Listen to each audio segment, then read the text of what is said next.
Bonnie here, back with another video and speed build. Today we are building a werewolf starter home.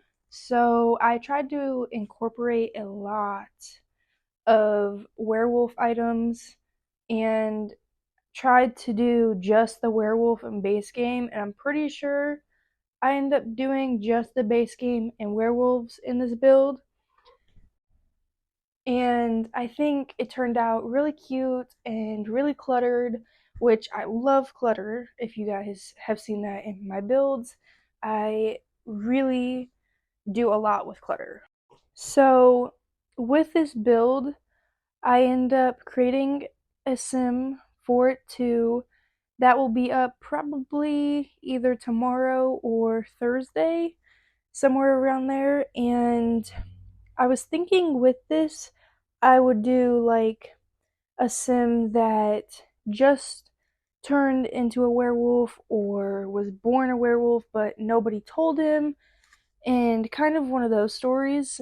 But I used the cheapest stuff possible with everything. So that way I could splurge on everything with the werewolves. So everything with the base game, I did little to barely any money with it. Like, I keep on checking all of the prices with the house, and by the time I'm done with the kitchen and the living room and grabbing these little knickknacks and things for the rest of the house, it turns out to be only like 30 to 4,000 simoleons, I think. And I was just kind of shocked, so I just started cluttering the whole house after that. And when I did all of this build, I kind of got a little shocked that there wasn't a countertop for this pack, because with the witch pack and the vampire pack, there were always countertops. Like vampires, there's a specific thing that says that you don't have to eat. Like, you get squeamish with eating real food, you know? And so some of them don't even have to eat food. But with the werewolves, I would think that since they're always hungry and they're always eating, you would have countertops with them. It just kind of surprised me when I was making this. Like, I don't think I actually realized that it didn't come with countertops until when I was making this. But I was having a hard time trying to find bathroom things too, because I was trying to make it kind of small and um, very cluttered at the same time, because it's a starter home and I wanted it to be small. But I really liked how this build turned out in general, so I think you guys will like it too. I don't know, but let me know in the comments down below if you guys like it too. But let's talk about the build that I have coming to you guys Thursday. I'm gonna give you guys just a little something something about this build. So I've been building this build since, oh gosh, since like Saturday. Sorry guys, I don't know if you guys can hear my cat, but I'm sorry, he's trying to lay on me. Um but I've been building this build since last weekend, and I really got mad with this build because I ended up building a whole entire build and then it just completely wiped away.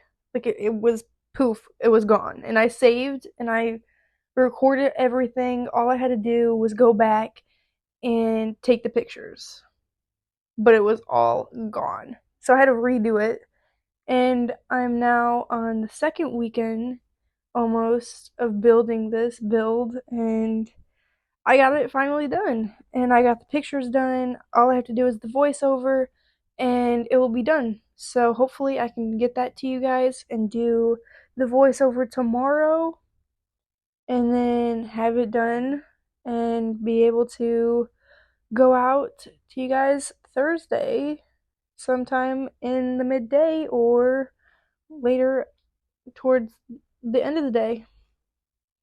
But I hope that you guys really do like this build. But we'll get more into that build on that video. Let's get back into this build. This build, I think, is probably my favorite starter home that I've posted and made because it's just so cute. Like, I put little flowers and little knickknacks to try and make it feel more outdoorsy because where to me werewolves just seem like they're always outside, they're always on the go, one with nature and like all that, you know?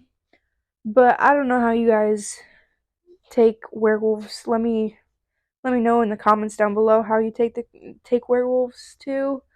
But I really wanted to have these little pieces that you can find in the ground when you dig them up. So I really wanted to have that in there too.